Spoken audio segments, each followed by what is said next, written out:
Hey everyone, Pala here, and welcome back. It's time for some more Star Citizen, and before we get into today's, because it's going to be a hot button subject, let's talk a little bit about the footage in the background. This is me playing around with a different loadout on a Super Hornet. This was one that, since we now have 2.6 and ballistic weapons transfer ammo packs, I've been wanting to try. So, ball turret, I am running the Apocalypse gun, the nose gun from the Vanguard. And then I have under the wings and the nose 3 Mantis GT220s. So essentially I'm running 4 miniguns on this ship. And it actually works out well as both versions, all the weapons have roughly the same bullet trajectory, bullet travel time, bullet velocity, I guess is the word I'm looking for. So you really only have like one bead to aim for. So everything aims quite nicely. It's an entertaining loadout if I'm not sure how effective it is. And you'll see here, first of all, it eats through ammo like mad. It just chews through ammo like crazy. This means that realistically in the Persistent universe, when that comes out, or even just messing around in Crusader, it's not that good. You're just going to run out of ammo too quick. It kind of works within Arena Commander because when you kill ships, they drop ammo and everything. Even with this, though, there's a point where I just completely run out of ammo in this footage. Depending on how long my talk is here, you may or may not see that. But it's ammo hungry. It's pretty much only going to work in Arena Commander. But within that, it is fun. There's something awesome when you're holding down the trigger and all 4 guns are just firing. There's just this stream of bullets coming out the front of you. It reminds me of MechWarrior when I used to take an Atlas and just load as many machine guns into it as I could. Now, it's more effective than an Atlas loaded with machine guns, though it's not as effective as I would have liked. Small ships, your Auroras, your 300 series, even to some extent Gladiuses and Sabres and Hornets, when you get them under your crosshairs and if you really unload on them, they disappear quick. Now it's a little bit trouble hitting them because the projectile velocity isn't great as is, so no matter what, even at a close range, you have to lead quite a bit. Also, there's a little bit of a spin up, so unless you're just spraying the entire time running out of ammo, you have to kind of plan about a half second ahead of time to squeeze the trigger so the barrels are spun up and firing by the time you're on target. Against heavier targets where I thought this would do better, it was a little disappointing. It was good, and I'll put in the final footage here of the Constellation at the end of this video. You'll see it's the final wave of Pirate Swarm. And when I get this Connie under my crosshairs, yeah, it's awesome, but it also doesn't tear them apart quite like I had hoped. Obviously, weapon balance is still coming in and all that, but it's a fun loadout. I'd recommend any Hornet owner, pilot, whatever, give it a try. It's fun, but it's not all that effective. Okay. The main conversation now today. Pay to win.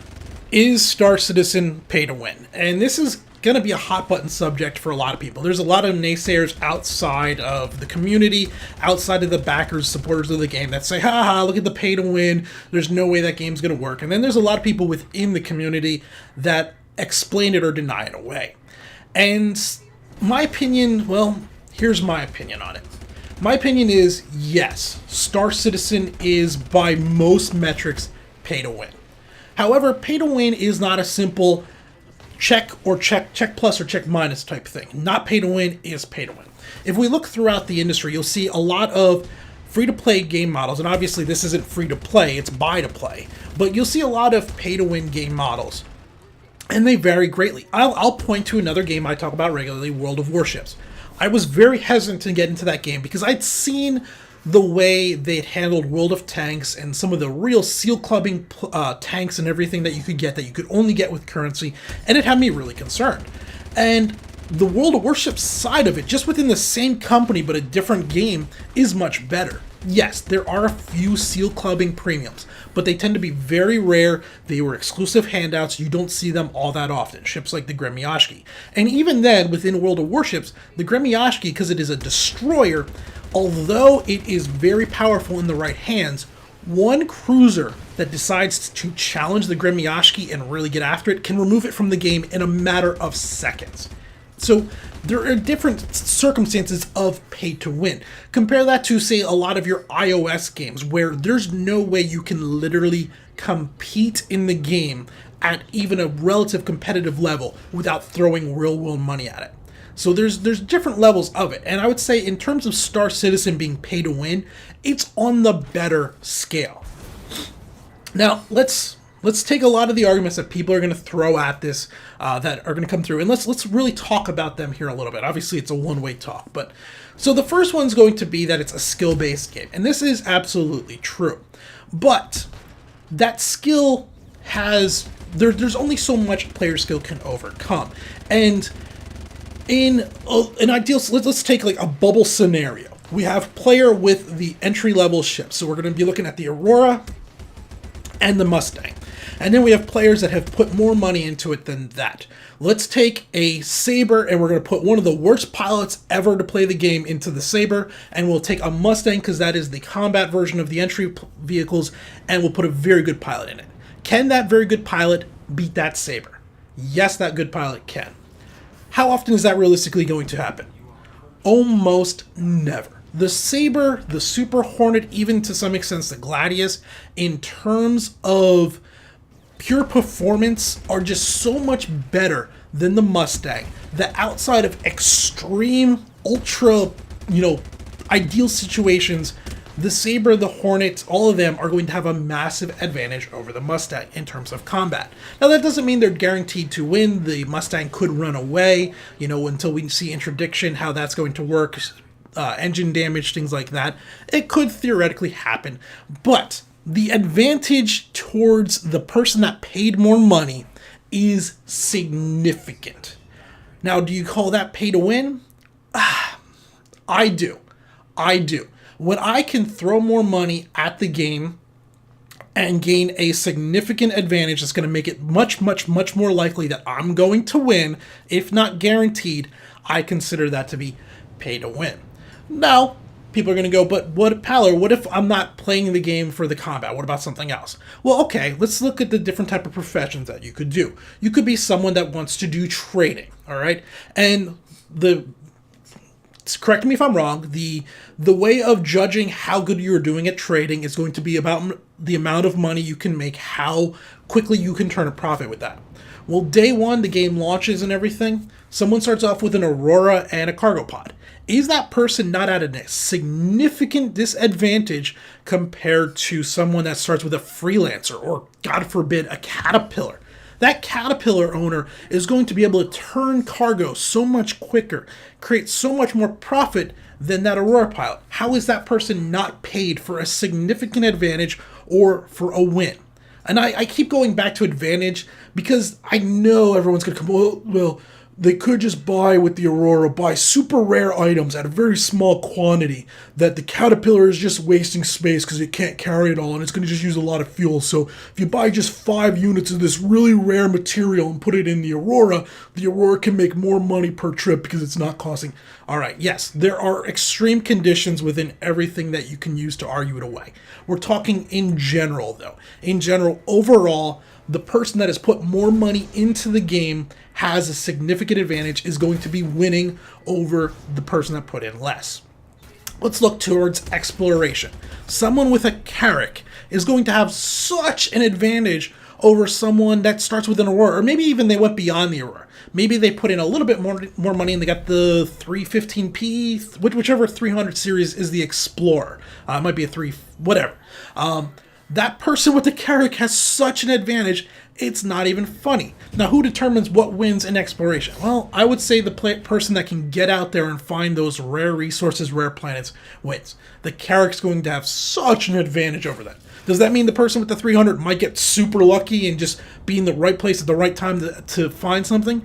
Yeah, but again, we're talking very rare niche situations that aren't going to be practical for the vast majority of the player base.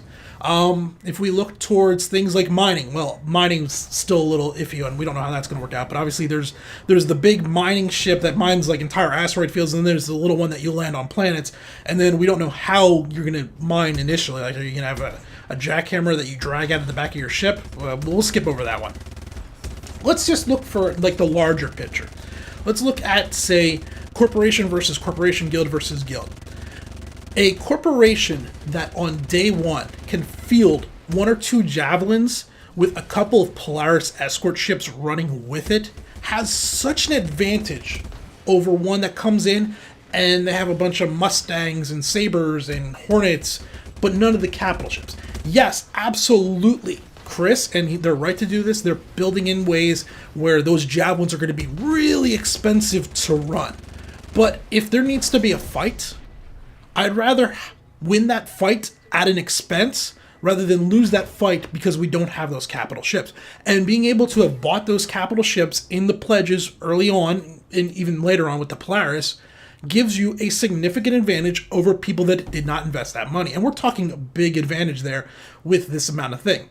It's going to be expensive. Those ships are going to be a lot to rearm. If they get damaged, they're going to be a lot to repair. You're going to require a lot of crew members that they're going to cost a ton to operate. But that doesn't mean you're not winning by owning those ships where someone else is. That's just offsetting how much you're winning by. But you're still going to be winning over somebody without those, an organization that can't bring those to bear. Now, it's not all bad, though. The thing that when I talk about this I almost said free to play, pay to win model, and I've probably said free to play a few times in this, I get caught up. The point within this, though, that a lot of people I don't see make, and it's so easy to make. I can explain why it works and why I accept it within Star Citizen, because normally I wouldn't. And the simple matter is, look back at the last 10, 12, 15 years. That is why this model of monetization of creating the game has worked. It is because the publishers that have the money to create a game like this without it being pay to win aren't going to do it. Until this Kickstarter came along and they saw how much people want one of these games, how much people, a niche but not insignificant section of the market, are willing to throw out a game like this, there was no interest in it. Now that they've seen it, obviously we can see some publishers now considering it, things like that. We saw Sony jump in real big on No Man's Sky, thinking maybe they could cash in on some of this, also for an exclusive for their console, but that's a different conversation. But without this, Star Citizen would not exist.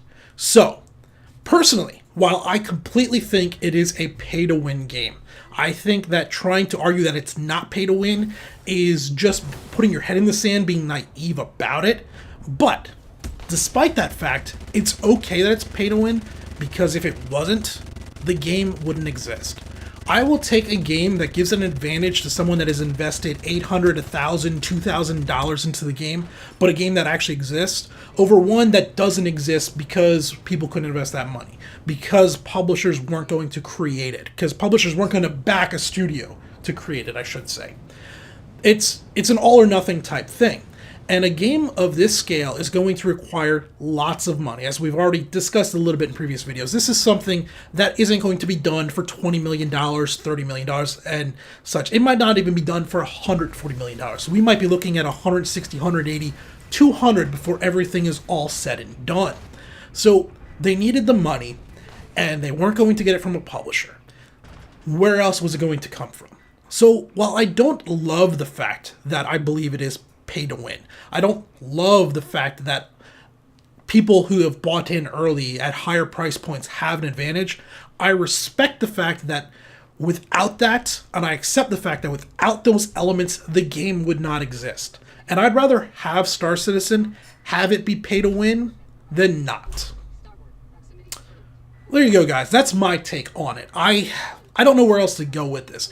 I just, when people from outside the community, outside the backing of the game, whatever, come in and they start talking about it, just dismissing it and saying, no, that's not true, doesn't help anybody. Let's be honest with ourselves. Yeah, there's definitely a pay-to-win element within this game. At least pay for massive, massive, massive advantage outside of very small, niche, little ultimate scenarios, in which case the person that didn't pay might win, but those are going to be rare, and pretending not just makes us seem ignorant. It makes us seem gullible to the game.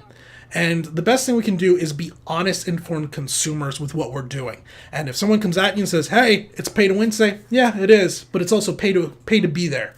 It's pay to exist. Without my money, the game wouldn't exist. Well, without all of our money, the game wouldn't exist. All right, you guys, let me know what you guys think in the comments down below. I'm guessing a lot of people are going to disagree with me. I expect a lot of thumbs down on this one. Until next time, though, this has been Paller. Thanks for watching.